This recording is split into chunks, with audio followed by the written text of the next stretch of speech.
우리를 구원해 주신 주님의 그 크고 놀라운 그 사랑의 진심으로 감사를 드립니다. 세상 가운데서 아무 소망 없이 살던 우리의 모든 삶 속에 우리 주님께서 먼저 사랑해 주시고 또 불쌍히 여겨 주셔서 독생자 예수 그리스도를 이 땅에 보내주시고 우리가 받아야 될 모든 죄와 허물을 대신 십자가 상에서 우리 주님의 그 귀한 물과 피를 모두 흘려주심으로 우리 죄를 단번에 영원히 용서해 주신 그 크고 놀라운 그 사랑의 진심으로 감사를 드립니다. 우리 영혼을 구원해 주신 은혜도 크신데 또 우리를 세상의 고와 같이 버려두지 아니하시고 거룩한 몸된 교회 가운데 주님의 말씀으로 붙잡아 주신 은혜 또한 진정 감사를 드립니다. 이제 몸된 교회 가운데서 주님께서 우리에게 맡겨주신 이 귀한 복음을 위해서 우리의 남은 삶 또 주님 오시는 그날까지 우리 주에 이르진 많은 영혼들에게 이 귀한 복음을 전하며 주님의 사랑을 전하며 그들이 구원함을 받고 함께 기뻐하며 찬양하며 하나님께 영광 돌리는 복스러운 삶으로 늘 행할 수 있도록 도와주시고 또 능력으로 더해 주시기를 간절히 구합니다. 허나 구원은 받았지만은 우리 육신의 연약함과 또 무지함과 또 게으름으로 인해서 주님의 뜻에 온전히 순종치 못하는 우리의 삶을 발견하게 됩니다. 항상 말씀과 교제로 우리의 삶을 일깨워 주시고 더욱 이 마지막 시대 주님과 복음을 위해 주님 앞에 귀한 모습으로 쓰임받고 살아가는 우리 모두가 되도록 주님 늘 함께해 주시옵소서.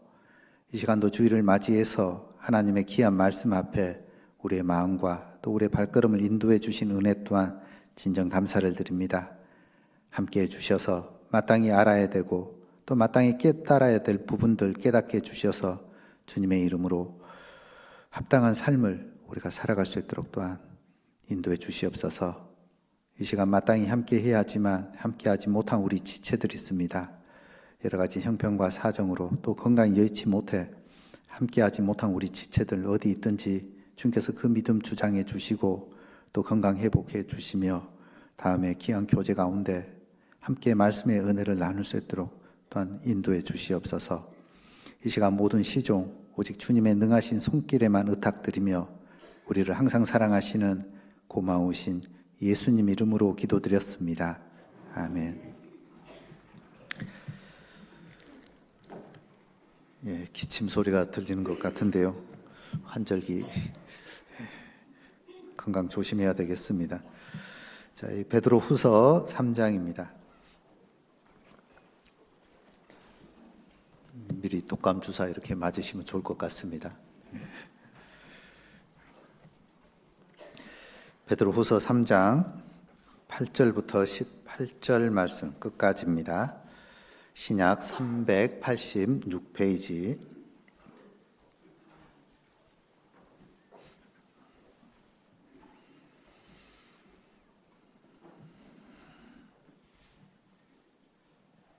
베드로 후서 3장 8절부터 같이 교독해 보겠습니다. 먼저 제가 8절 읽겠습니다. 사랑하는 자들아, 주께는 하루가 천년 같고 천년이 하루 같은 이 한 가지를 잊지 말라.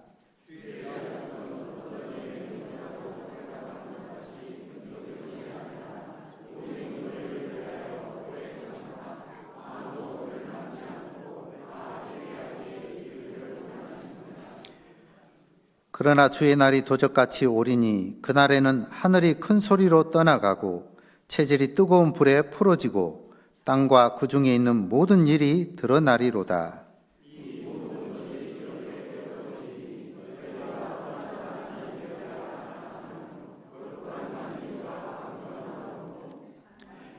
하나님의 날이 임하기를 바라보고 간절히 사모하라.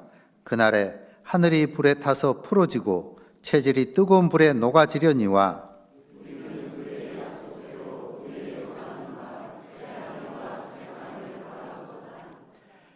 그러므로 사랑하는 자들아, 너희가 이것을 바라보나니 주 앞에서 점도 없고 흠도 없이 평강 가운데서 나타나기를 힘쓰라.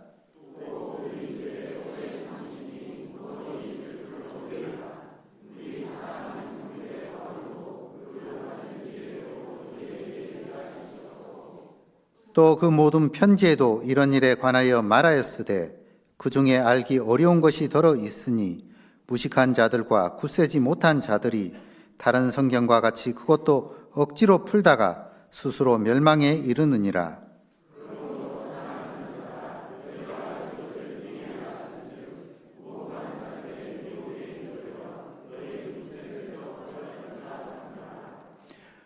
꼭 18절은 같이 읽어보겠습니다.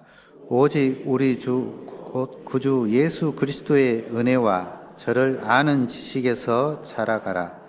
영광이 이제와 영원한 날까지 저에게 있을지어다.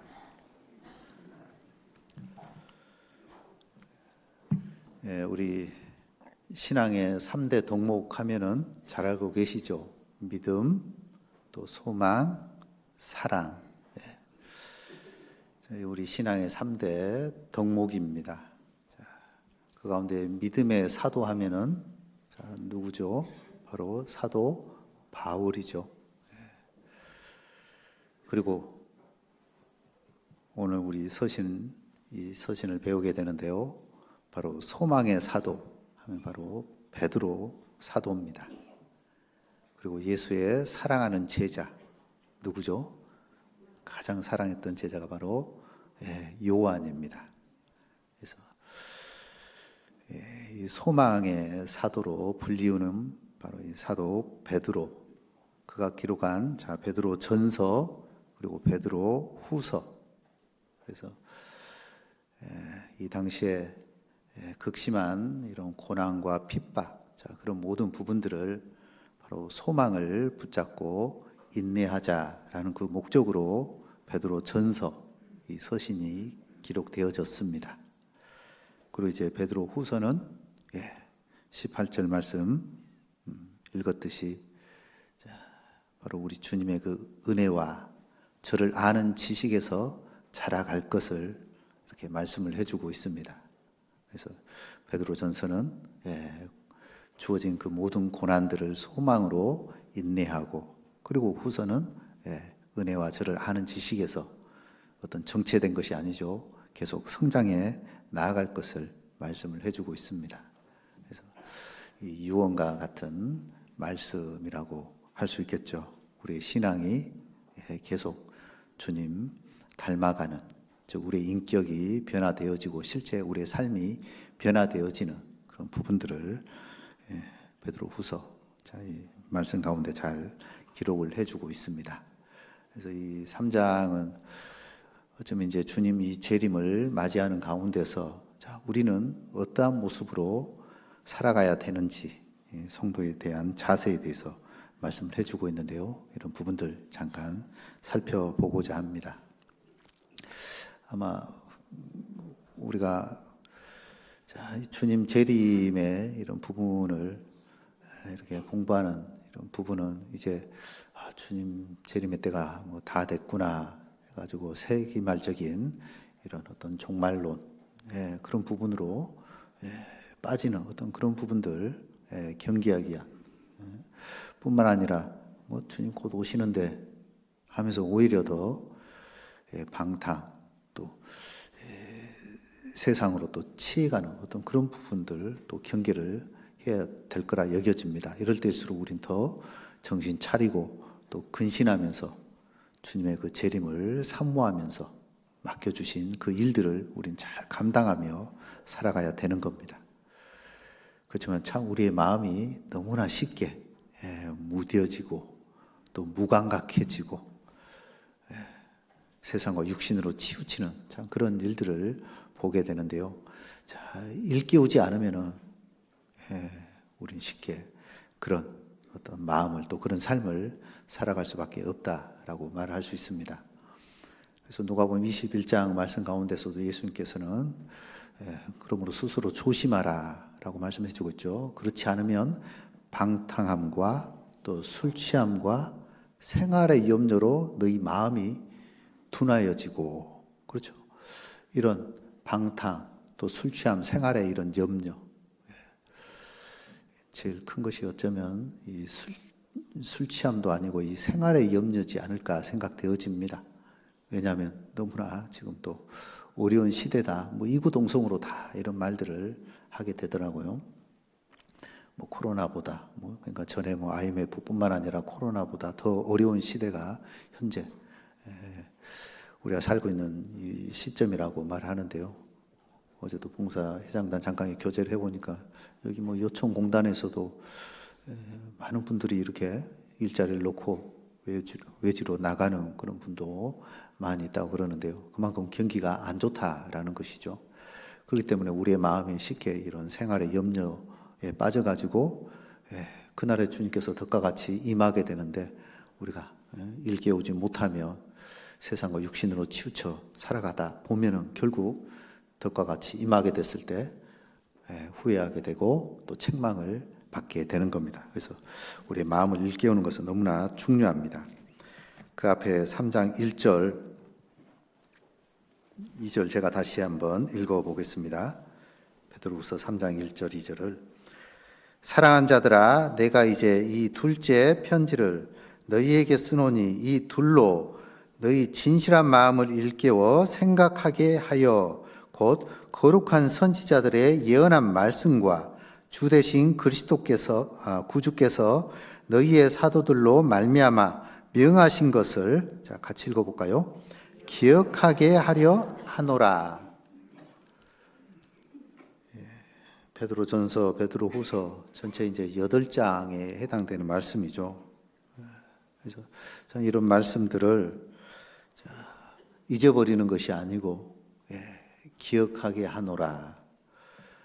우리가 1년이면 52주, 그럼 52가지 주제의 말씀을 배우게 됩니다. 또 우리가 수요 말씀까지 해당되면 뭐 엄청난 많은 말씀들을 배우게 되는데, 자, 어떤가요? 자, 우린 너무나 쉽게 잊어버리지 않나 생각됩니다. 지난 주일 본문 주제, 본문 말씀, 자, 기억나신가요? 그럼 엊그저께 들었던 수요 말씀은 어떠신가요? 기억나는가요? 자, 이게 우리 육신의 한계이지 않나 생각되어집니다. 어떤 분들은 저 대강당 문 나가면 50%가 잊어버리고 교회당 벗어나서 이제 집에 현관문 열자 거의 모르겠습니다. 10% 정도 남아 있는가. 자, 그래서 우리 늘 일깨우며 살아가는 것이 필요합니다. 그래서 다시 1절에 너희 진실한 마음을 일깨워 생각하게 하여. 그렇죠. 우리 늘 정말 우리의 마음을 일깨워야지만이 생각을 할 수 있게 되는 겁니다. 자, 근데 오늘날 시대를 생각 없는 시대다라고 또 많은 사람들이 말을 합니다. 이 어뮤즈먼트, 이게 오락이라는 뭐 게임 이런 의미를 가지고 있는데요. 마치 이제 뭐 그런 걸 하다 보면은 생각 없죠. 그냥 반복된 작업을 계속 하게 되는데요. 아무 생각 없이. 자, 어쩌면 우리의 삶도 생각 없이 살다 보면은 일깨우지 못하게 되고 결국 세상과 육신의 반복된 그런 부분으로 치우치게 되는 겁니다. 그래서 우리가 늘 생각하면서 또 일깨우면서 살아가야 되는 거예요. 특히 우리는 하나님의 말씀을 배우고 또 주어진 그 말씀, 정말 한 말씀이라도 붙잡고 그 말씀을 순종하고 또 내 삶에 실천하려고 부단히 이렇게 애쓰는 그런 삶을 통해서 실제 우리의 삶이 변하게 되어지는 겁니다. 그래서 이 시간 어떤 인포메이션이 아니죠. 뭐 정보를, 뭐 지식을 축적하기 위해서 이 시간 자리에 앉아 있는 것이 아니잖아요. 트랜스포메이션이라고 해가지고 실제적인 우리의 삶의 변화, 주님 앞에 나는 어떤 모습으로 변화되어질 것인지 정말 그런 마음으로 함께 한다며 주님께서 나에게 진짜 한 말씀 주기를 간절히 이렇게 원하는 마음으로 말씀 앞에 나온다면 주님께서 각 사람의 그 삶을 변화시켜 주시라 생각되어집니다. 그런 습관과 같이 오늘도 뭐 주일이니까 해서 이렇게 나와 앉아있고 설교 감상하고 돌아가게 된다면 아마 남는 것이 없을 거라 생각되어집니다. 그래서 이스라엘 사람들은 이런 부분들을 항상 기억하기 위해서 이 연상 효과라고 그러죠. 민수기 15장 말씀에는 이 옷당 그 끝에다가 술을 길게 늘어뜨려 가지고 그 청색끈 그걸 통해 가지고 늘 하나님을 인식하면서 또 의식하면서 자기 자신을 삼가 조심하는 그런 삶을 살았던 겁니다. 즉 울트라 오토독시에서 정통파 유대인들은요 오늘날도 마찬가지입니다.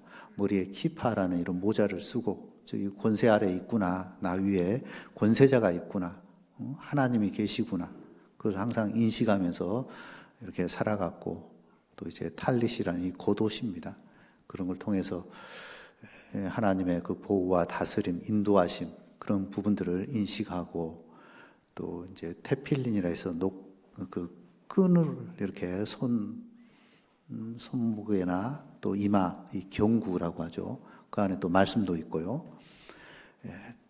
이 테필린을 감아서 또 이 말씀에 일치되는 그런 삶을 살았고, 또 이 옷술, 청색 이렇게 끈으로 된, 그리고 또 메주잘에서 집 이 문 설주에다가 들어가고 나가고 하면서 그걸 만지면서 또 말씀에 합당한 그런 삶을 이렇게 서원했던 겁니다. 그러니까 늘 모든 삶이 항상 이 하나님의 말씀에 근거한 그런 바탕으로 살아갔다라는 것이죠. 특히 구원받은 우리도 마찬가지죠. 참 이 주일 암송 이렇게 하게 되는데요. 이 시간만 잠깐 대충 이렇게 하는 것이 아니고, 컨닝하는 것이 아니고 진짜 그 삶에 그대로 나타나야 되겠죠. 그럴 때 우리의 삶이 변화되어지는 진짜 중요한 부분이기 때문에요. 그래서 그렇게 해서 이제 너희 진실한 마음을 일깨워 생각하게 되고, 그런 부분들이 이제 기억하게 하노라. 계속 기억을 하면서 이 말씀과 병행하는, 동행하는 삶을 살아가게 되는 겁니다. 참 우리 일상 가운데서도 이제 좀 연세가 좀 드신 분들은 이제 좀 건방지기라 해야 될까요? 저도 이제 조금씩 이렇게 잊어버리는데요. 그래서 아침마다 안경 어디다 벗어놨지 찾고, 전화기 분명히 어디 뒀는데 또 찾고, 나가는데 또 차 키를 또 찾고, 주차장까지 갔는데 여기 차 키가 없는 거예요. 참 황당하잖아요. 다시 또 그래서 집 출입문 나갈 때 이런 부분들을 의식하기 위해서 안전 지키자, 기본적으로 이렇게 출입문 열면서 안전 지키자 하기는 하죠. 안경, 안전, 전화기, 지가, 키, 자동차 키, 자는 뭘까요? 자크라고요.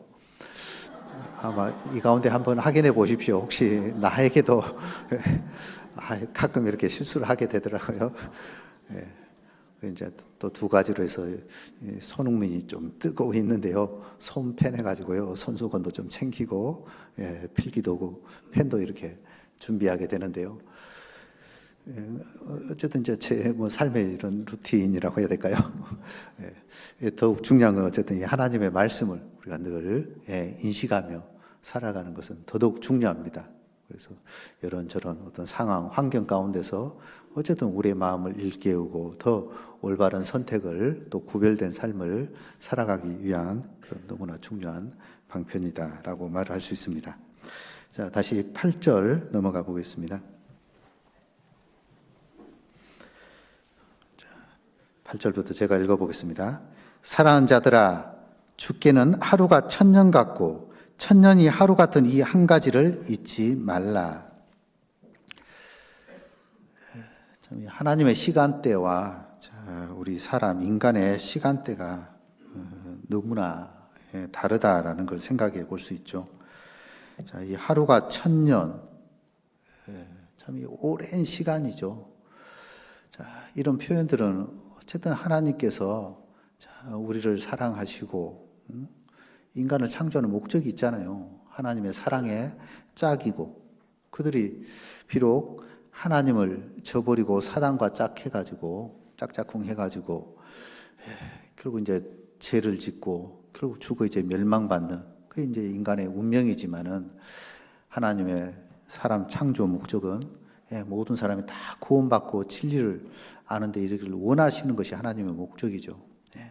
하루가 천년 같고 진짜 이 오랜 시간, 그 하루를 이 오랜 시간과 같이 하나님의 그 기다리심, 그런 부분들을 의미하고 있습니다. 그래서 한 사람 한 사람, 각 사람 그들이 주님 앞에 돌아오기 위한 그 방편으로 오랜 그 기다림, 그리고 또 천년이 하루 같은 이 한 가지를 잊지 말아라. 또 이 천년이라는 이 시간을 또 너무나 짧은 이런 부분으로 말씀을 해주고 있는데요.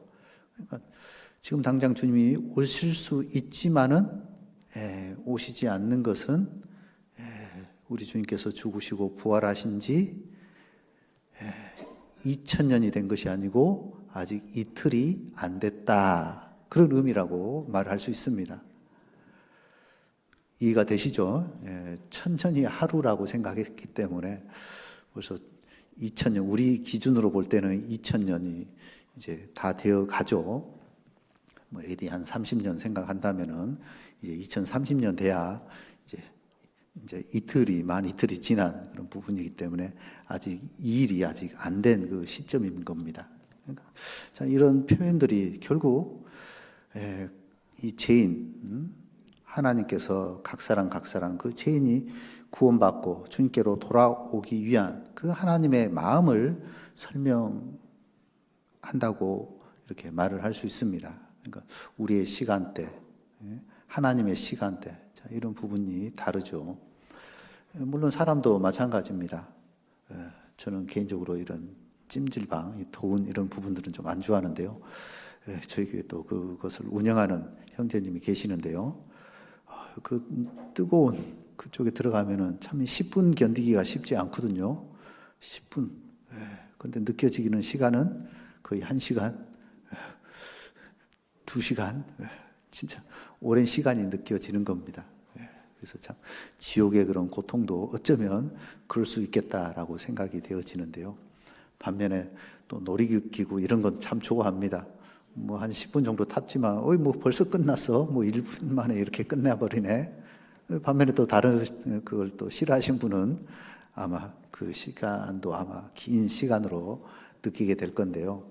그래서 하나님의 시간대와 우리 사람이 이렇게 경험하는 시간대는 다르다라는 걸 생각해 볼 수 있는데요. 이렇게 하루가 천년 이렇게 긴 그런 부분으로 허락하신 것은 어쨌든 하나님의 그 긴 그 기다림, 마치 집 나간 그 탕자가 돌아오기를 기다리는 그 아버지의 마음과 똑같다라고 말을 할 수 있겠죠. 또 천년이 진짜 이 하루 같은 이렇게 짧은 것은 그만큼 주님께서 이 재림을 연기하기 위한 그런 방편으로 설명하신 부분이다라고 말할 수 있습니다. 그래서 우리가 이 사실을 잊지 않고 주님 오신 그날까지 어쨌든 우리가 주님의 이 마음을 본받아 가지고 이뤄진 영혼들을 인도하고 또 전도하는 그 일에 귀하게 살아가는 것이 필요하겠죠. 잠깐 본문 붙잡아 보시고요. 자, 에스겔 18장 한 장 보겠습니다.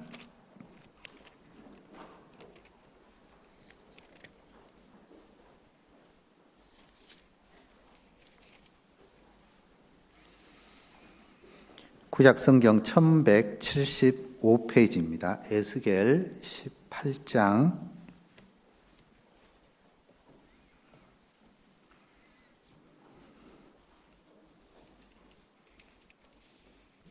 23절 말씀입니다.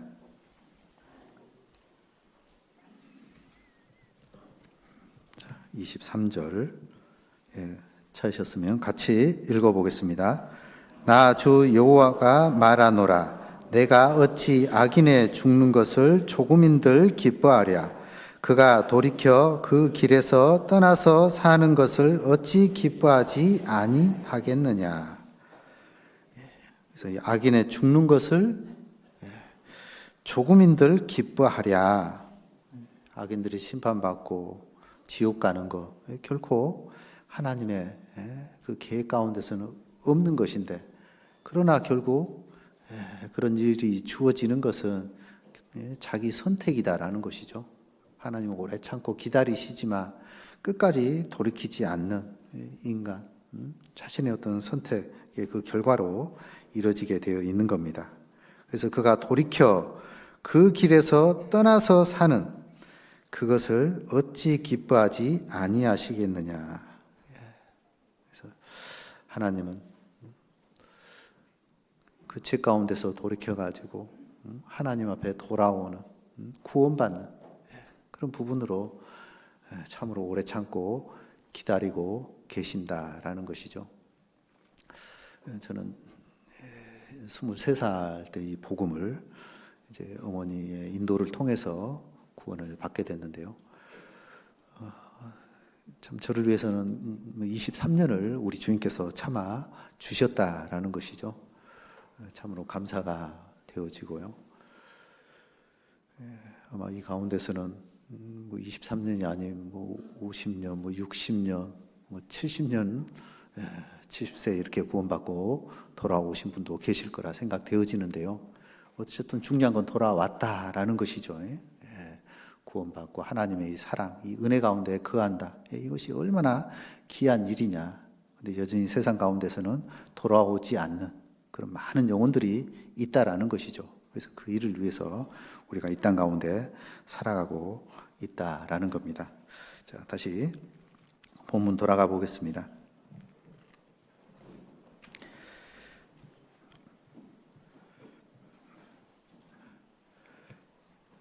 하루가 천년 같고 천년이 하루 같은 이 한 가지를 잊지 말라. 주의 약속은 어떤 이에 더디다고 생각하는 것 같이 더딘 것이 아니라 오직 너희를 대하여 오래 참으사 아무도 멸망치 않고 다 회개하기에 이르기를 원하시느니라. 이것이 하나님의 마음이라는 것을 우리가 잘 알고 있습니다. 자, 10절.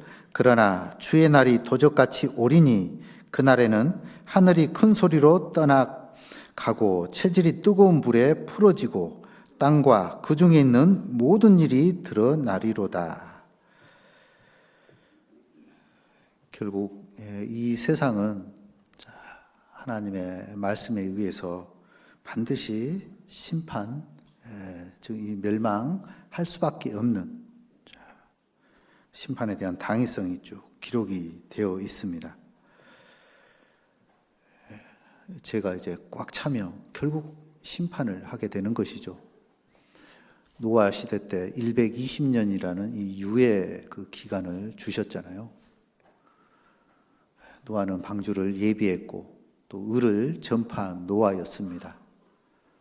많은 사람들이 비아냥거렸을 거고 비난했을 것이고 조롱했을 것이고 놀렸을 겁니다. 이 좋은 날에, 이 맑은 날에 무슨 하늘에서 비. 그러나 묵묵히 노아는 하나님 말씀을 순종하면서 하나님의 심판의 그 날을 기다렸던 것이죠. 이윽고 심판이 주어지잖아요.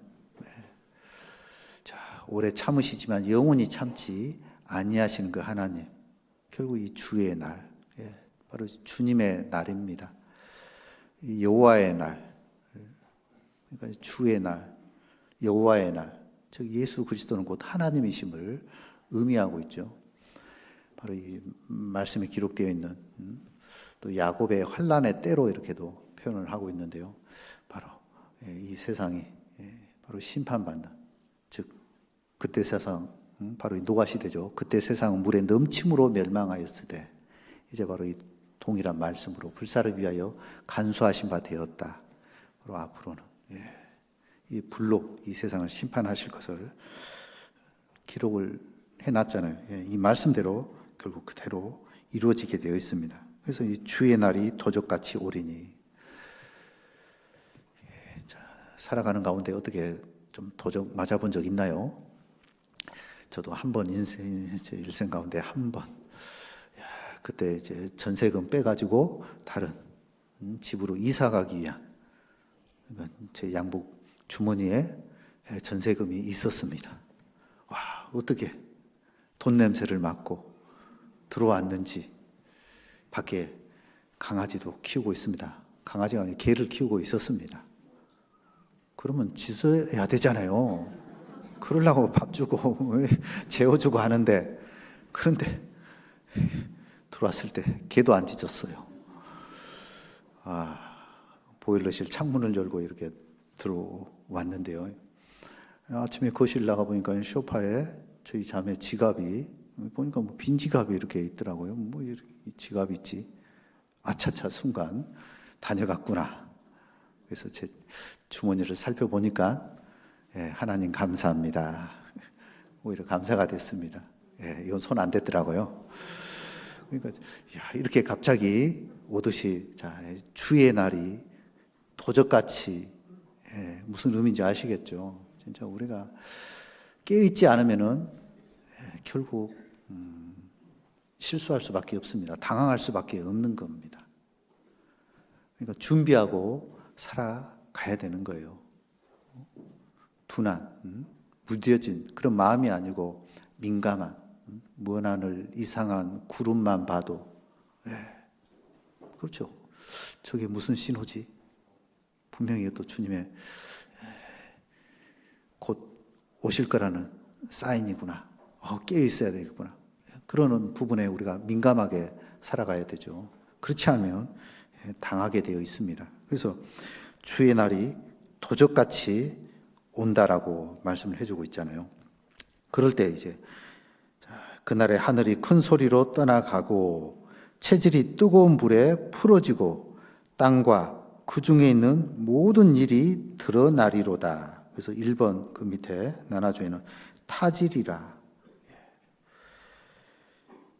이 체질이 모든 원소가 뭐 흙이라든지 뭐 공기라든지 뭐 물, 불 이런 모든 이런 원소들이 다 타질이라. 이 불심판에 의해서 없어지는 겁니다.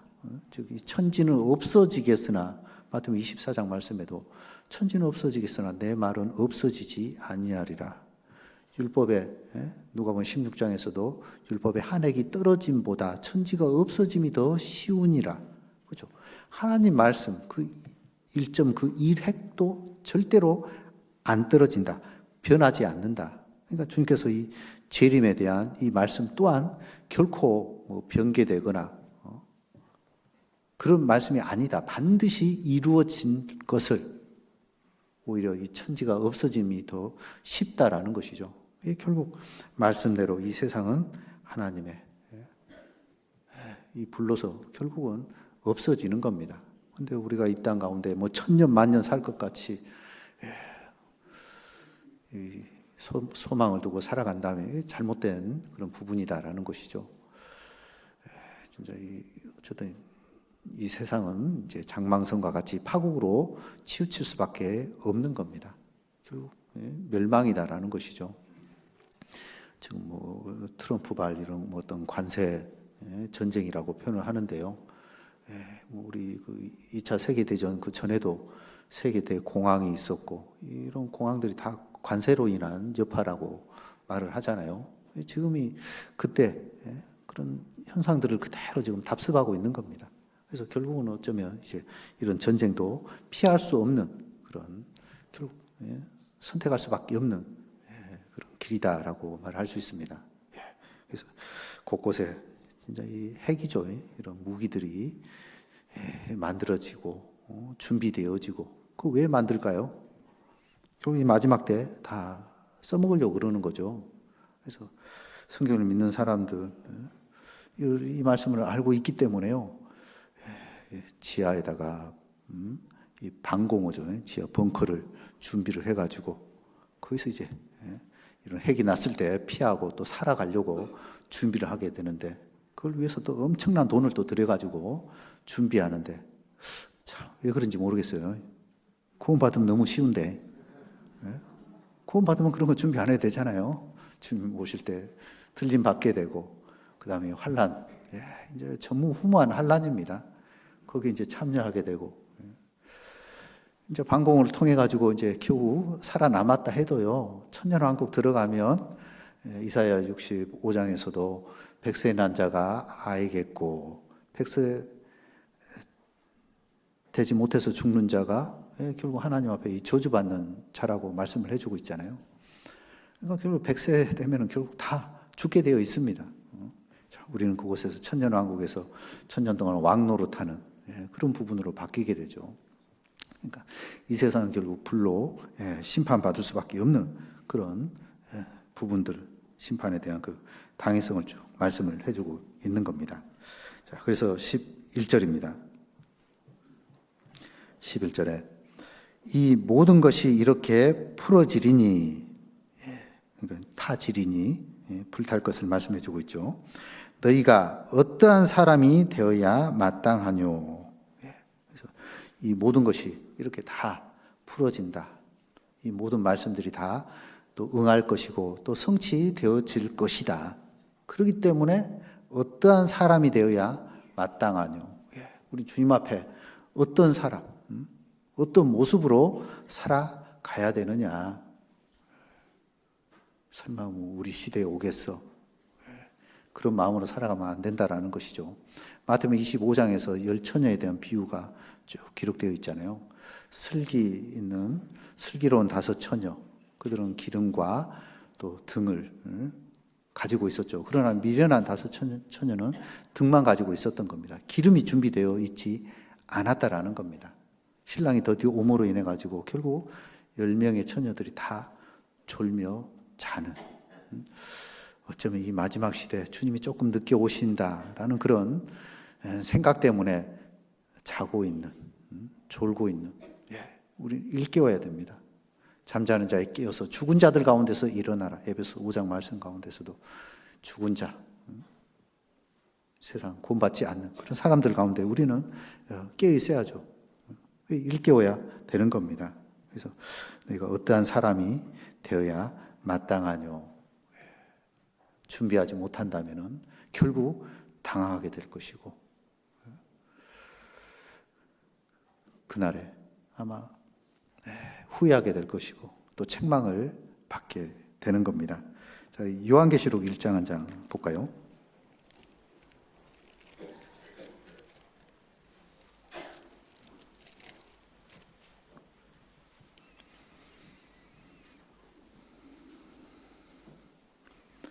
요한계시록 1장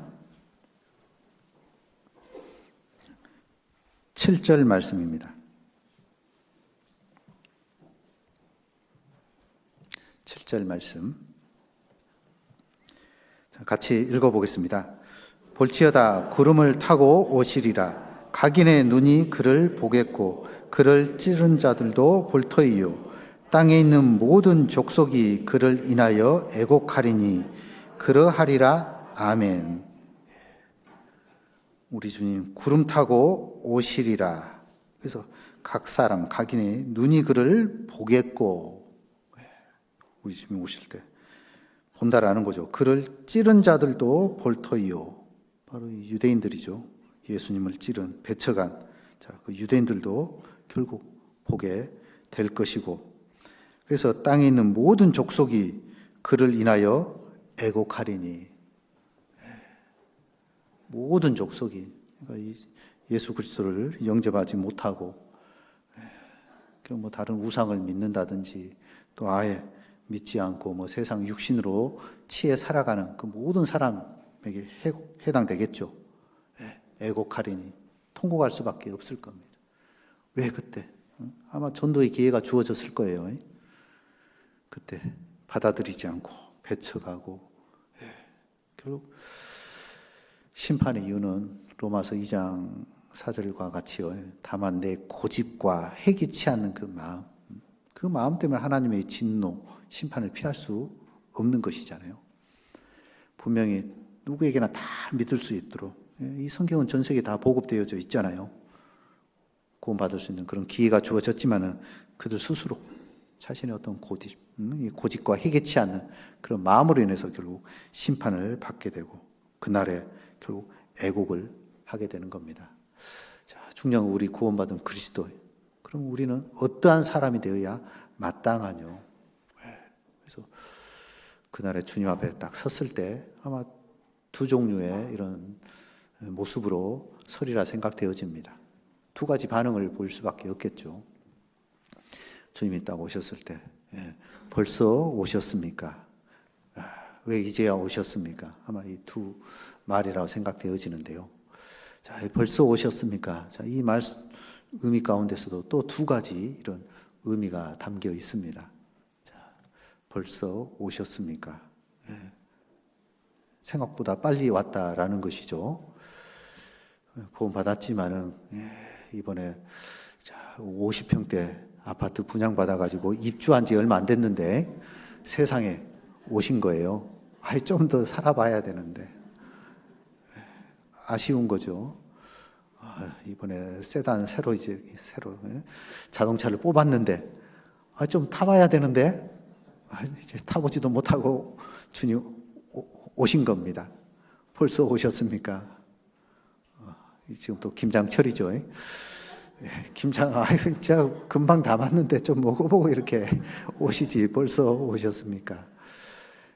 아직 그 마음은 세상 육신에 이렇게 치우쳐 있기 때문에 그런 어떤 말을 하게 되는데요. 마치 시어머니가 그 며느리 집에 방문했을 때 반응과 같겠죠. 한 달 정도 있다가 가게 되는데, 아유, 어머니 벌써 가시게요. 자, 뭔 의미일까요? 물론 두 가지죠. 좀 더 있다 가시라 그런 의미도 있지만은 세상에 한 달까지 있었냐, 너무 오래 있었다라는 그런 의미도 내포되어 있다고 생각되어집니다. 더 빨리 가시지. 자, 그와 같습니다. 참 우리의 마음이 일깨우지 않으면은요, 이 세상 육신에 치우쳐가지고 더 즐겨보고 더 누려보고 해볼 거 많이 있는데 벌써 오셨습니까? 이런 모습으로 반응하면 합당치 않는 것이죠. 벌써 오셨습니까? 라는 이 다른 의미는요, 이제 긍정적인 그런 의미는 이제 아마 또 직분도 새로 주어지고 또 내년도 또 임원을 발표하게 될 건데요. 마치 이제 새로 임원을 딱 맡고 시작하려고 했는데 주님이 와버린 겁니다. 진짜 주님과 복음을 해서 더 열심히 살려고 마음 딱 먹고 딱 시작했는데 와버린 거예요. 참 아쉽잖아요. 아유, 벌써 오셨습니까? 주님을 위해 저 더 희생하고 헌신하고 이렇게 봉사하려고 했는데 이렇게 오시다니. 그건 정말 아쉬운 그런 부분이겠죠. 그래서 벌써 오셨습니까? 참 이 말의 의미도 부정적인 또 긍정적인 이런 의미가 있게 되는 것이고요. 또 왜 이제야 오셨습니까? 기다리다가 이제 지쳐가지고 좀 지루한 그 지루함에 넘어서 이제 나태함, 태만함으로 빠지는 어떤 그런 모습 속에서 하는 말이라고 생각되어집니다. 빌립보서 3장 말씀에는 저희가 다 자기 일은 구하고 그리스도 예수의 일은 구하지 아니하되라는 말씀과 같이 그리스도 예수의 일은 상관치 아니하고 오직 자기 일에만 급급한 그 일에만 빠른 그런 부분들이 게으르고 나태한 그런 모습인 겁니다.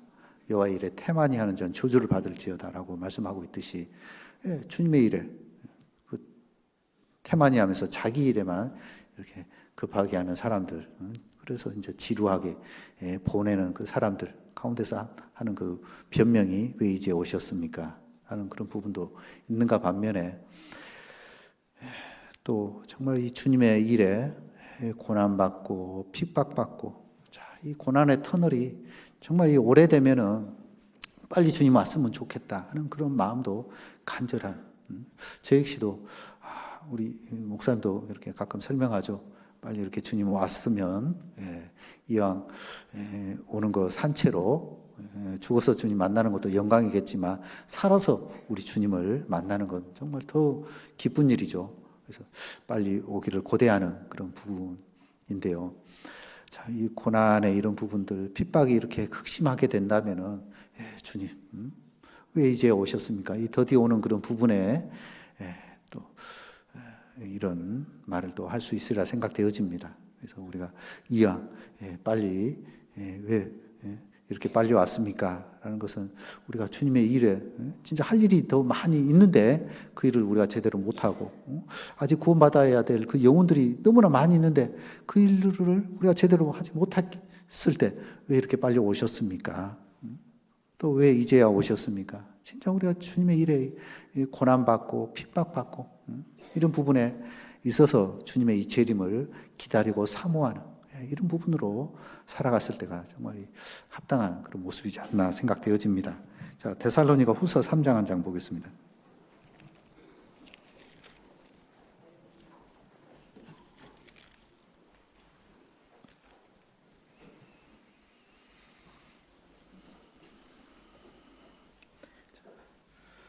데살로니가 후서 3장 10절부터 제가 쭉 읽어보겠습니다. 10절부터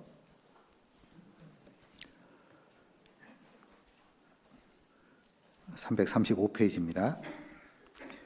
우리가 너희와 함께 있을 때 너희에게 명하기를 누구든지 일하기 싫어하거든 먹지도 말게 하라 하였더니 우리가 들은즉 너희 가운데 규모 없이 행하여 도무지 일하지 아니하고 일만 만드는 자들이 있다 하니 이런 자들에게 우리가 명하고 주 예수 그리스도 안에서 권하기를, 자, 이후에 같이 읽어보겠습니다. 종용히 일하여 자기 양식을 먹으라 하노라. 그래서 정말 이 마지막 시대에 이런 어떤 게으름, 나태함 이런 걸 빠져가지고 뭐 무의도식하는 이런 부분으로 살아갈 것이 아니고 진짜 그 재림을 바라보는 가운데서 자신에게 주어진 이 일들을 최선을 다하면서 충성하는 그런 삶을 우리가 살아가야 되는 겁니다. 자, 다시 본문 돌아가 보겠습니다. 베드로후서 3장. 그래서 너희가 어떠한 사람이 되어야 마땅하뇨. 그래서 이후에 성도의 4가지 자세에 대해서 살펴보겠습니다. 자, 첫 번째 자세는요, 거룩한 행실과, 그래서 먼저 거룩한 행실에 대해서 말씀을 해주고 있습니다. 즉 하나님 앞에 거룩한 삶을 의미한다고 말할 수 있는데요. 자, 그 밑에 14절입니다. 14절에도 그러므로 사랑하는 자들아 너희가 이것을 바라보나니 주 앞에서 점도 없고 흠도 없이 평강 가운데서 나타나기를 힘쓰라. 사도 베드로는 이 거룩한 행실, 그래서 하나님 앞에 우리의 모든 삶이 점도 없고 또 흠도 없는, 그렇게 해서 이제 평강 가운데서 나타나기를 힘쓰라. 우리 모든 삶이 점도 흠도 없는 깨끗한, 또 구별된, 또 거룩한 그런 부분으로 주님 앞에 서기를 말씀을 해주고 있죠. 다시 그 베드로전서 1장에도 연관해서 찾아보겠습니다. 베드로전서 1장 15절 16절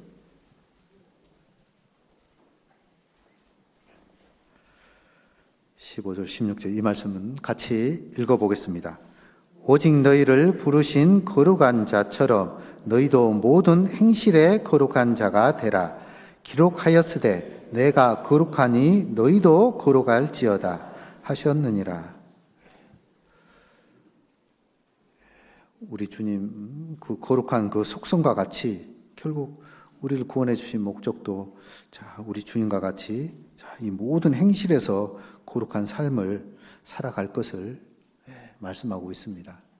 즉 이 세상 가운데서 구별되어질 것을 말씀하고 있는 것이죠. 물론 우리가 이 세상 가운데 살아가고 있지만은 이 세상과 통화되는 삶이 아니다. 이 세상 가운데서 구별된 모습. 고린도후서 7장 1절에서도 너는 저희 중에서 나와서 따로 있고 완전히 구별된 모습이죠.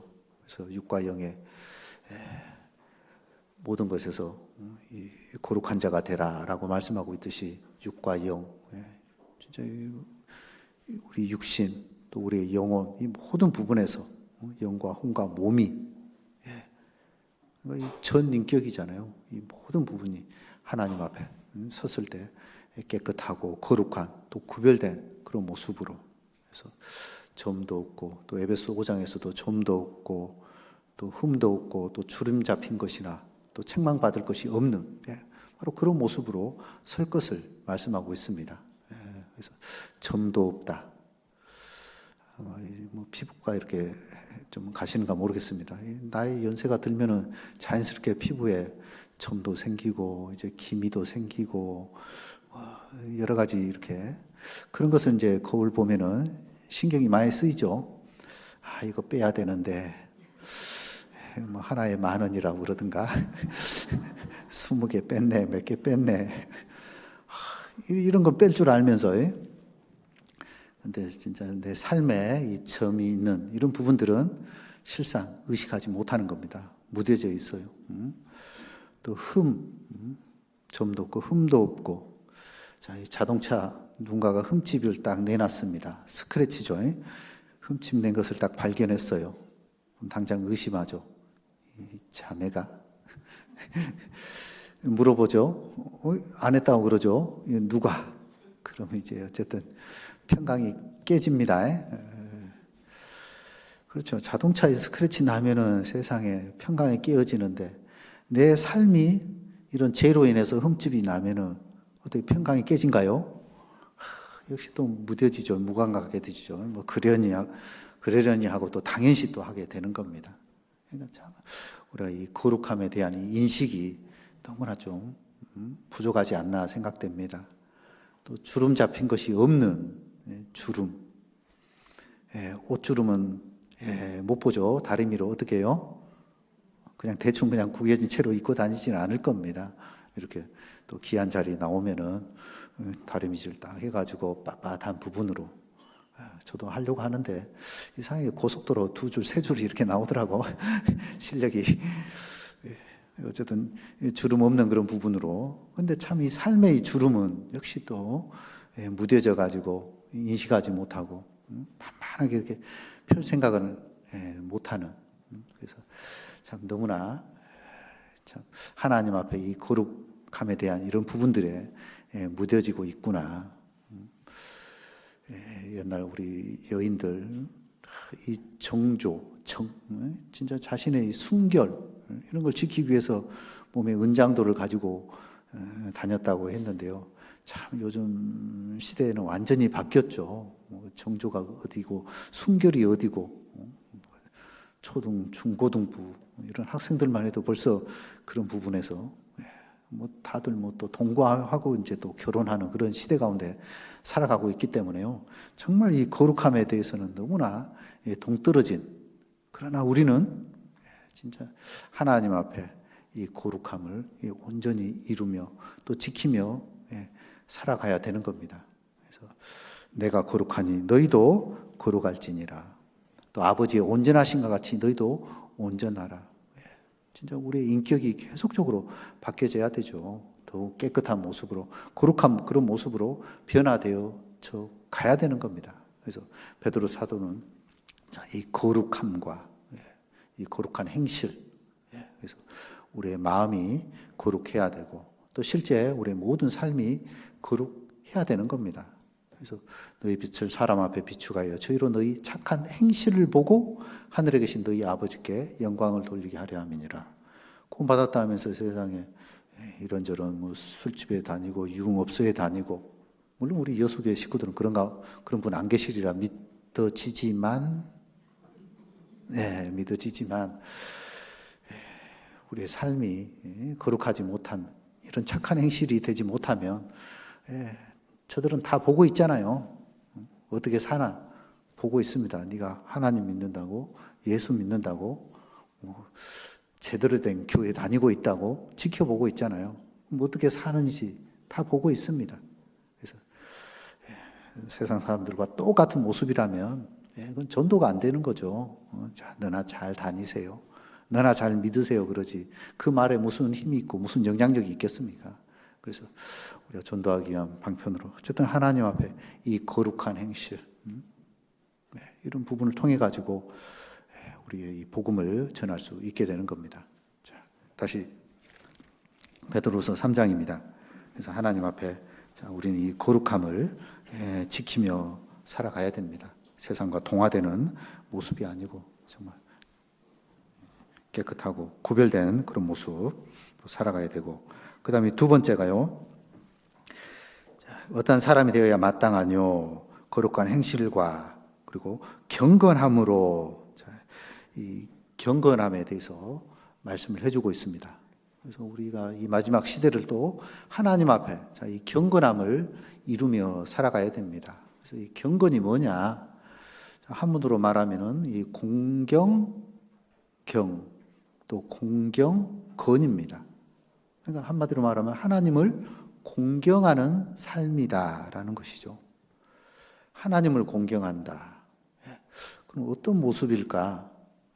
그래서 성경에 이 사도행전 10장 한 장 보겠습니다.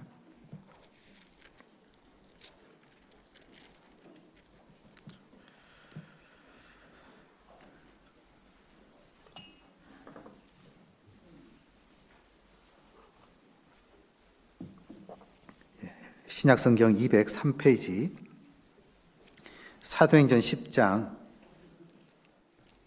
1절 제가 읽어보겠습니다.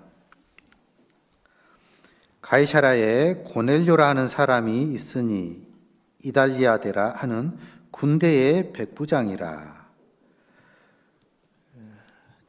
가이사라, 지중해 해안 쪽에 있죠. 위치한 도시에 이 고넬료, 즉 이탈리아, 로마죠. 거기에 즉 이방인인 겁니다.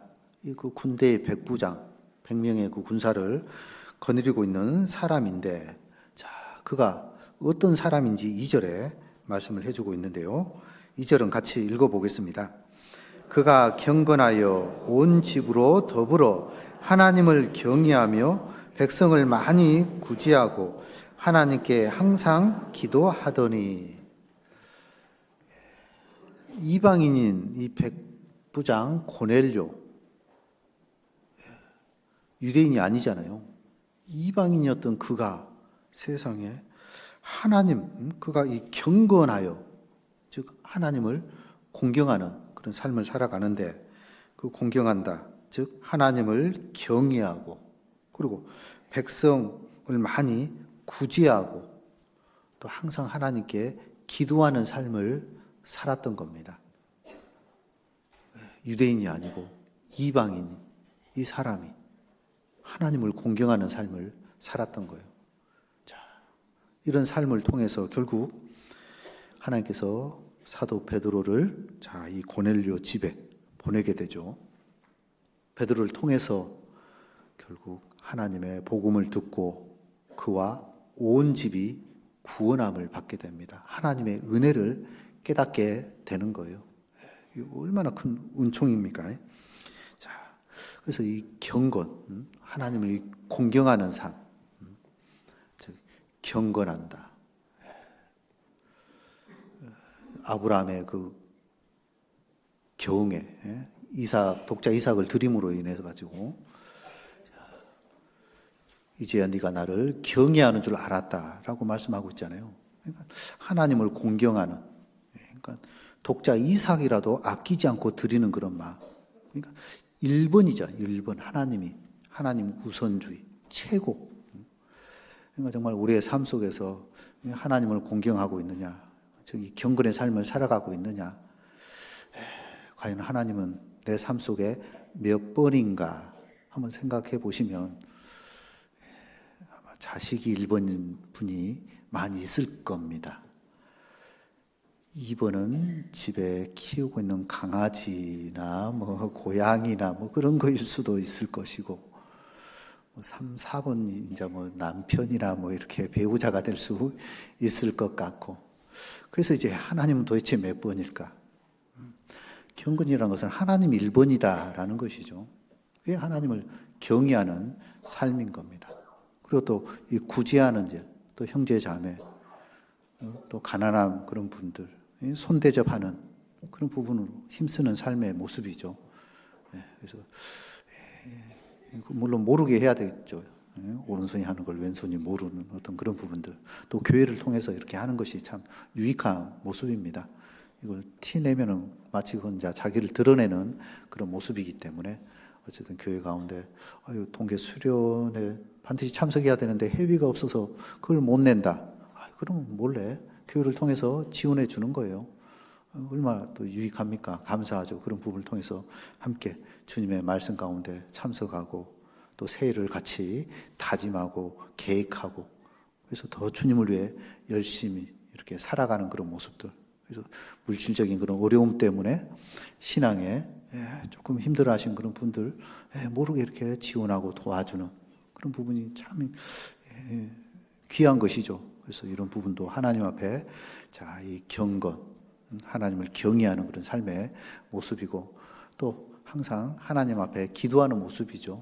그래서 교회를 위해서 기도하고, 또 형제 자매를 위해서 기도하고, 또 우리 전도인들을 위해서 또 기도하고, 또 앞에서 일하고 계시는 우리 또 임원들을 위해서 기도하고, 복음을 위해서 기도하고, 그런 부분들이 경건의 삶이라고 말할 수 있습니다. 그래서 이것을 또 영어로 말하면 이제 quiet time에서 이제 묵상이죠. 경건의 시간. 그래서 개인의 이 경건의 이 시간은 어쨌든 이 아침에 하는 것이 가장 효과적이죠. 말씀 읽고 그 가운데 한 구절 계속 삶 속에 묵상하고 그 말씀을 가지고 하나님과 계속 기도하면서 자신의 삶을 죽일 것은 죽이고 쳐야 될 것은 치고, 그래서 복종시키고, 그렇게 해서 변화되어지는 것이죠. 모든 삶을 늘 하나님을 의식하는, 즉 신전의식입니다. 그런 걸 통해서 실제 삶이 변화되어지죠. 실제 그 영국의 캠브리지 7인 그들에 의해서 참 이 복음이 확산되어지게 되는데요. 그 시티 스터드 웩 선교부, 우리도 이제 그런 영향을 받게 되죠. 이대 롤망 그라, 그 다음에 케이스 글라스에서 우리나라에 이렇게 오게 되잖아요. 그래서 목사님들 이 복음을 듣고 구원받고 복음이 이렇게 우리에게 전해지게 되는데요. 다 이 경건의 시간, 이 묵상의 어떤 그 결과로 이루어진 성령의 역사라고 말을 할 수 있습니다. 그래서 우리 교회가 주님 앞에 이렇게 성장하고 우리 교회가 더 주님 앞에 힘있게 견고하게 세워지는 그 비결은 우리 각 사람이 얼만큼 하나님의 이 말씀을 가까이 하고 또 기도하고 이런 경건의 이런 삶을 실제 이런 시간을 주님 앞에 살아가고 있느냐, 이런 사람들이 많다면 그만큼 정말 힘 있는 교회로 성장할 수밖에 없는 겁니다. 근데 이건 뭐 전도인만 하는 거야, 이건 앞에서 일하는 일꾼들 몇몇 사람들만 하는 거야, 우리 구역장 조장 그분들만 하면 되는 거야, 나는 그냥 따라가면 돼. 맞아요. 그게 아니다라는 것이죠. 우리 모두가 하나님 앞에 실제 이런 삶을 살아간다면 정말 우리 모임은 더 힘있게 세워지는 겁니다. 자, 욥도 마찬가지죠. 정말 그 욥은 하나님 앞에 순전하고 또 정직했고 또 하나님을 경외했고 악에서 떠난 자로 기록을 해주고 있잖아요. 그러니까 그의 삶이 참 이 순전, 정치, 또 하나님을 경외하는 악에서 구별된 그런 그를 하나님은 또 단련시키죠. 연단을 합니다. 그래서 그 찢기를 또 불순물을 빼내는 겁니다. 사람들 보기엔 정말 이 완벽하고 완전한 그런 것 같이 보이지만은 그래도 하나님은 욥에 있었던 그 깊숙이 박혀 있었던 자신의 그 자기 그것을 빼기 위한 방편으로 진짜 감당하기 쉽지 않는 그런 고난들을 통과하게끔 허락하시고 결국 그것을 통과한 이후에 정금같이 만들어지죠. 그 인내를 통해서 결국 정금으로.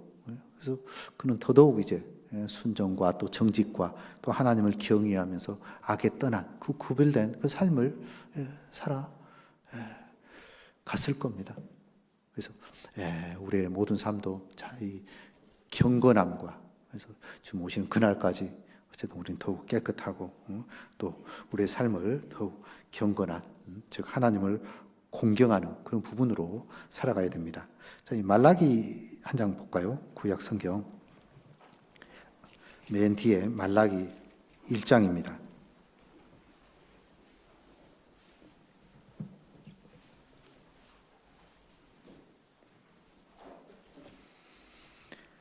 (1장 6절)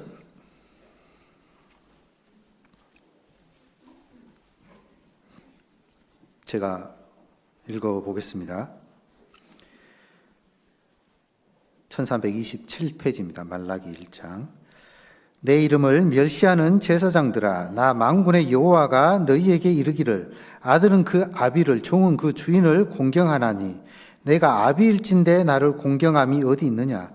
내가 주인일진대 나를 두려워함이 어디 있느냐 하나 너희는 이르기를 우리가 어떻게 주의 이름을 멸시하였나이까 하는도다.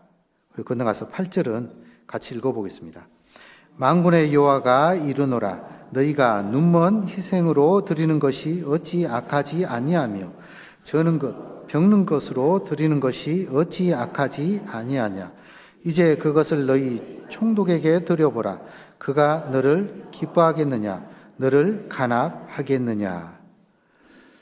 그러니까 이 말라기 시대의 제사장들의 그들의 모습이 어떠했는지를 폭로해주고 있는 것이죠.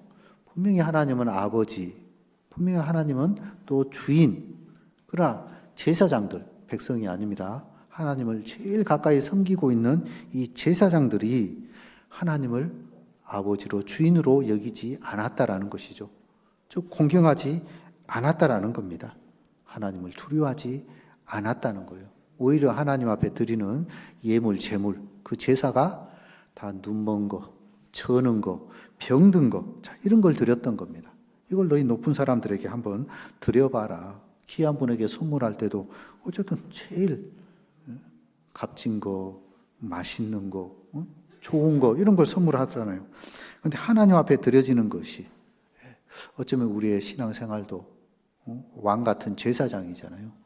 정말 제사장으로서의 삶 속에 참으로 하나님을 아버지로 주인으로 그래서 그분을 공경하면서 또 두려워하며 살아가고 있는지 아니면 하나님께 오히려 어떤 형식적인 신앙의 그 모습 그리고 또 외식적인 가식적인 꾸며진 그런 모습으로 살아가고 있는지 돌이켜 봐야 되죠. 그래서 우리가 이 재림의 때 우리는 하나님 앞에 이 경건함으로 정말 이 경건함을 유지하며 살아가야 되는 겁니다. 자, 그리고 다시 이제 세 번째 또 살펴보겠습니다. 베드로서 3장 12절입니다. 12절 하나님의 날이 임하기를 바라보고 간절히 사모하라. 그래서 주님의 그 날을 그 임하기를 바라보고 사모하는 이런 모습으로 우리가 살아가야 됩니다. 이런 모습으로 살아가기 위해 그 방편으로는 주님을 앙망해야 돼요. 주님을 앙망하지 않고 살아간다며 결국 그 마음은 세상을 앙망할 수밖에 없을 겁니다. 그럼 마음이 이제 세상으로 치우치고 하나님과 상관없는 모습이 될 수밖에 없겠죠. 그래서 우리는 항상 주님을 앙망하는, 즉 주님을 바라보는 믿음의 주요 온전케 하시는 이 예수를 바라보자. 주님만 바라보고 우리가 이 마지막을 살아가야 되는 겁니다. 자, 연간에서 시편 62편으로 볼까요? 시편 62편.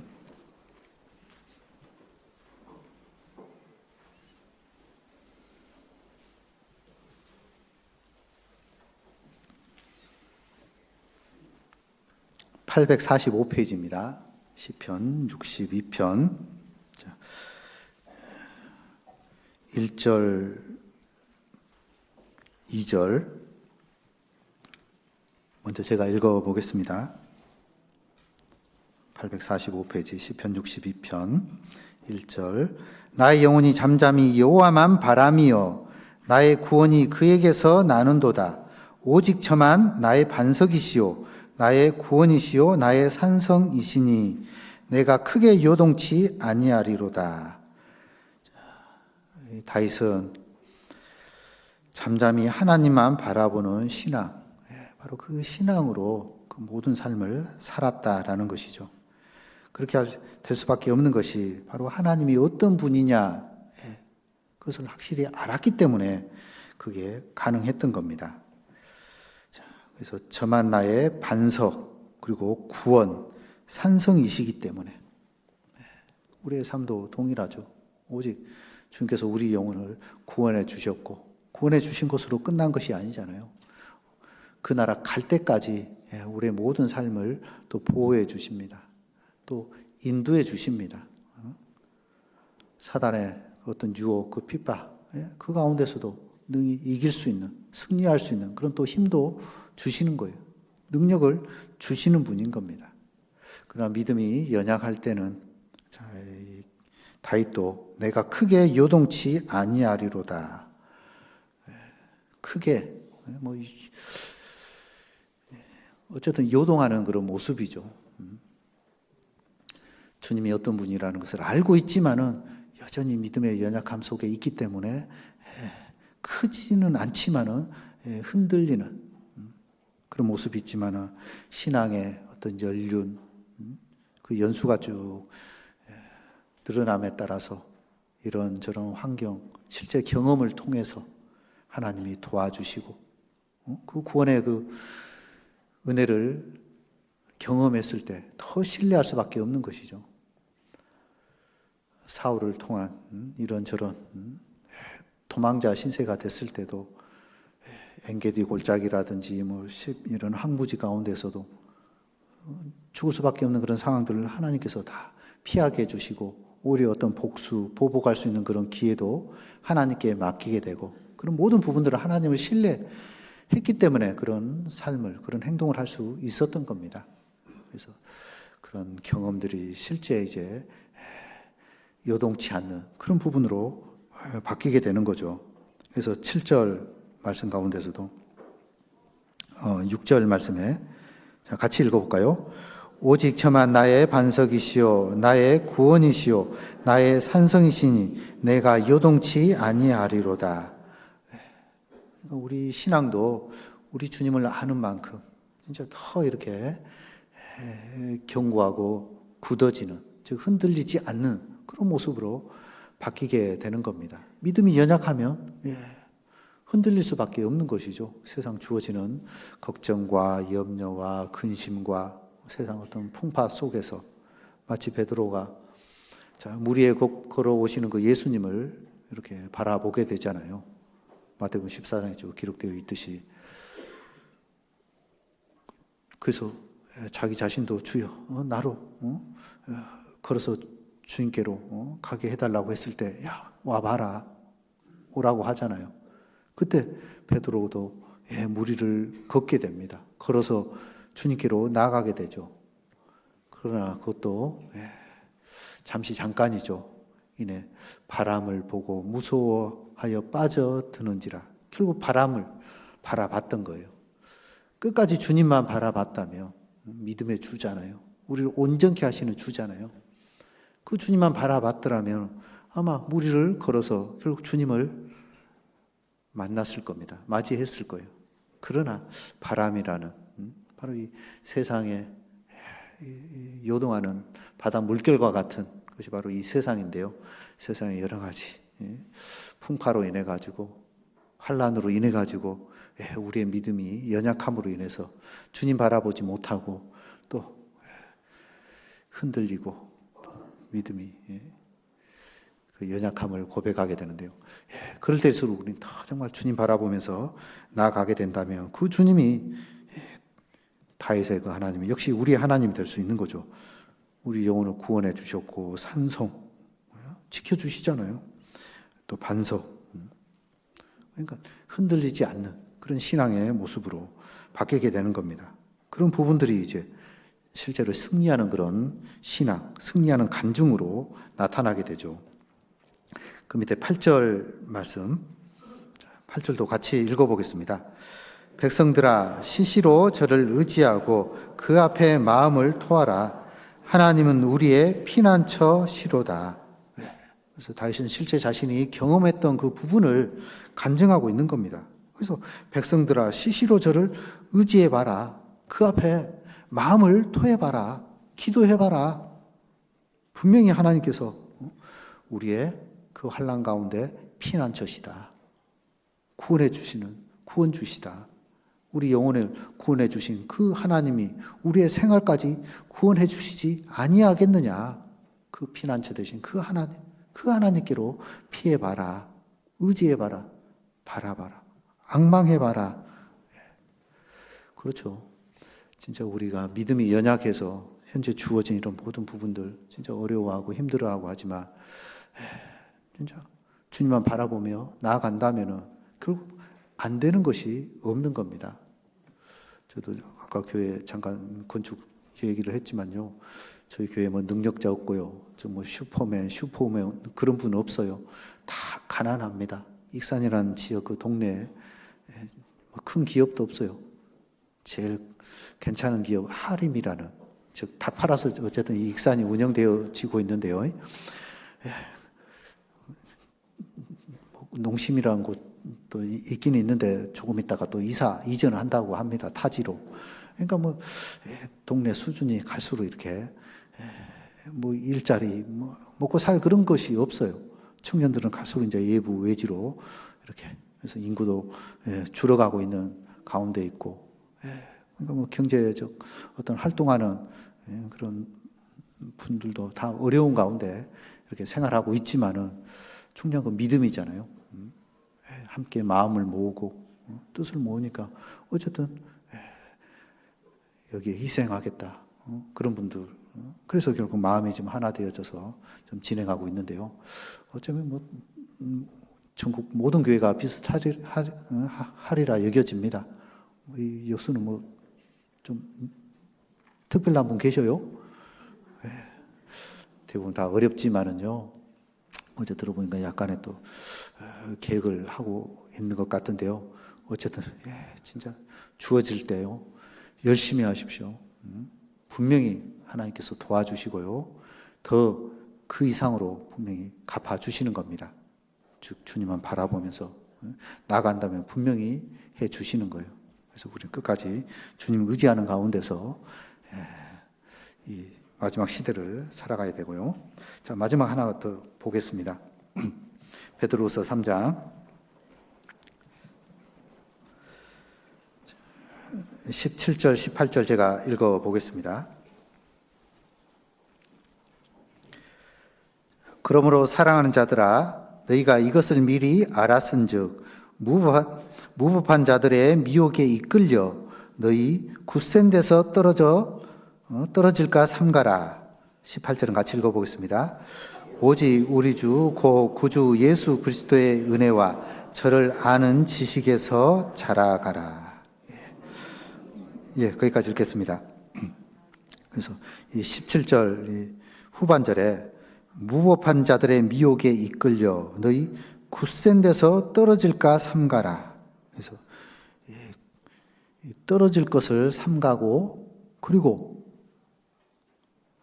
지식에 자라가라. 이 마지막 시대 진짜 이 미혹의 역사가 난무하는 시대.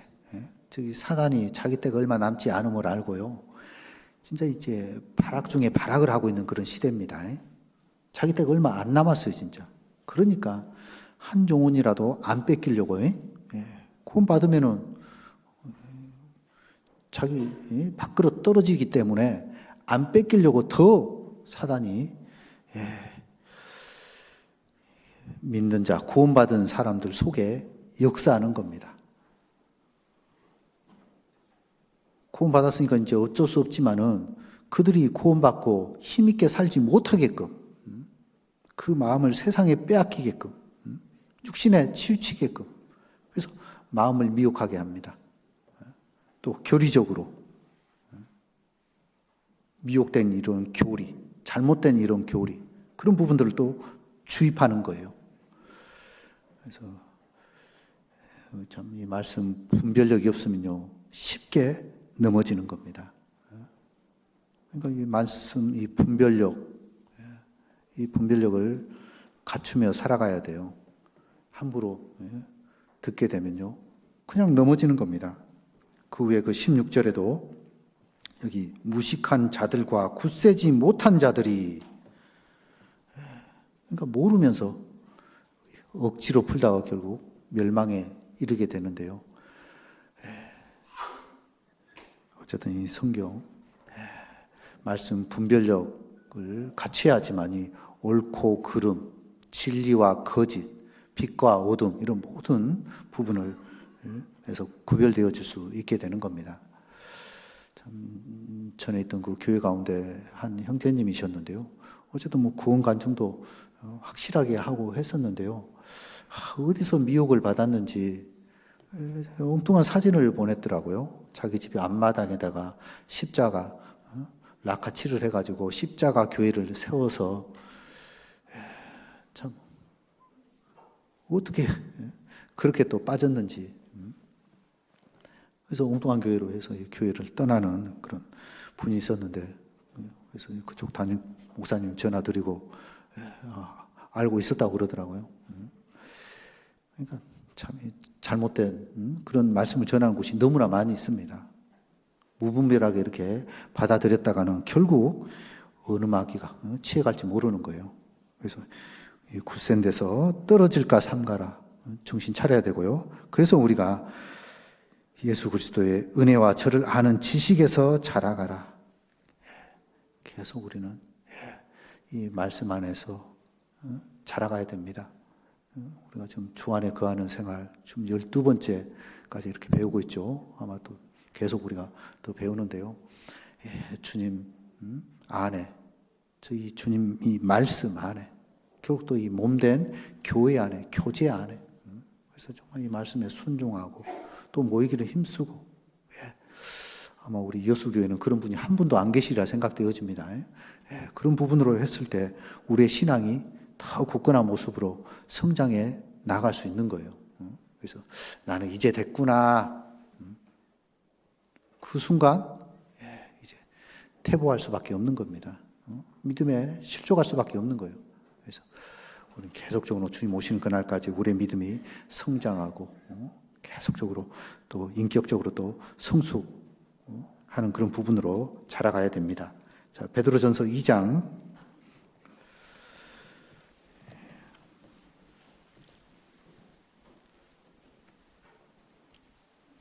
베드로전서 2장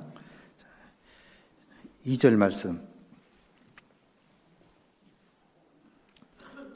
1절부터 제가 읽어보겠습니다. 1절부터.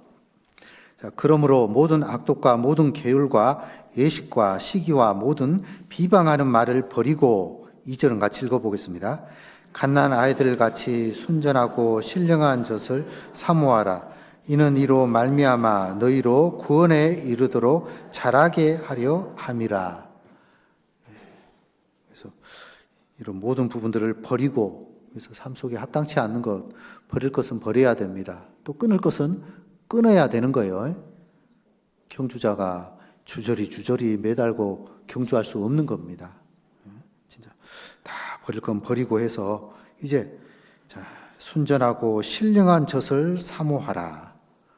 갓난 아이, 이제 구원받으면 영적 어린 아이입니다.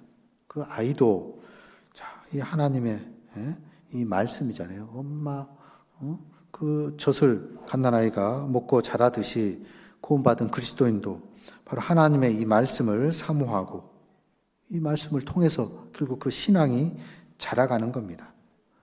성장하는 구원, 성화, 생활 구원, 이런 부분으로 우리가 이루어가야 됩니다.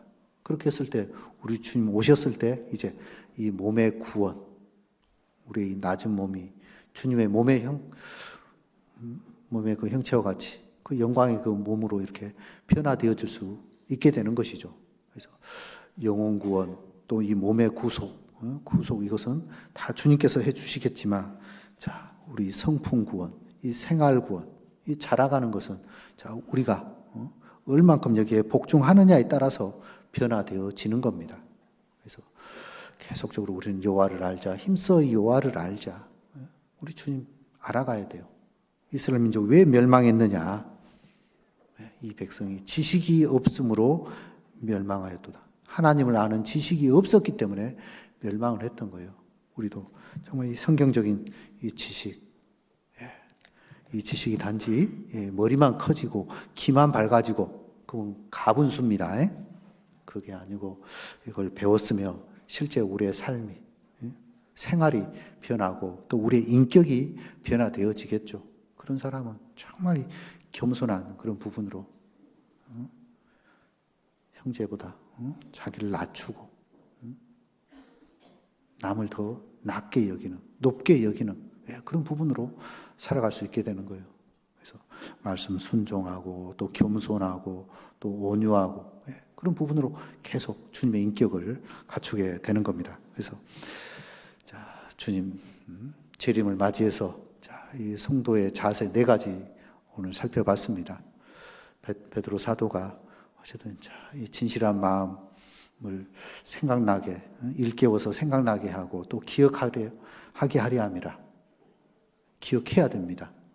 저 강단문 나가고 50% 잊어버리고 그러면 안 된다라는 것이죠. 그래서 이 4가지.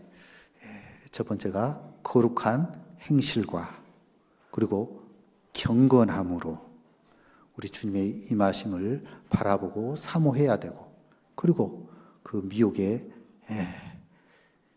삼가고, 그리고 저를 아는 지식에서 자라가라. 계속 성장해 가야 됩니다.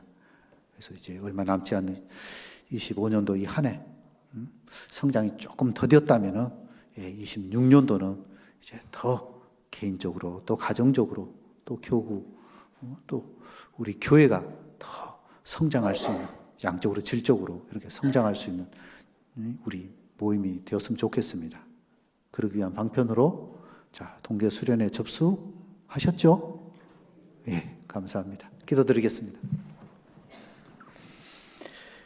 우리를 구원해 주신 주님의 은혜에 참으로 감사합니다. 구원해 주신 은혜도 크신데 또 몸된 교회 가운데서 주님과 복음을 위해 살아갈 수 있도록 도와주신 은혜 또한 진정 감사를 드립니다. 주님의 재림을 맞이하는 이 마지막 때에 우리가 어떻게 살아가야 될지 주님께서 교훈해 주신 은혜에 참으로 감사합니다. 항상 우리의 마음을 일깨우고 생각하고 또 기억하는 가운데서 좌로나 우로나 치우치지 않고 온전히 주님만 바라보며 이 마지막 시대 이 귀한 믿음을 지키며 살아갈 수 있도록 도와주시길 간절히 구합니다. 내일부터 있는 청년의 집회 가운데 함께해 주시고 또 12월 8일부터 있는 오전 집회 가운데 함께해 주셔서 올해 마지막 집회 주님의 은혜 가운데서 많은 영혼들이 주께 돌아오는 귀한 역사로 함께해 주시옵소서. 25년도 남은 시간도 잘 마무리할 수 있도록 도와주시고 또 26년도 주님 앞에 더욱 알찬 목표를 세워서 주님과 복음을 위해서 우리 각 사람이 더욱 귀한 모습으로 쓰임받고 살아갈 수 있도록 은혜 베풀어 주시옵소서. 남은 모든 시간들 오직 주님의 자비로운 손길에만 의탁드리며 우리를 항상 사랑하시는 고마우신 예수님 이름으로 감사하며 기도드렸습니다. 아멘.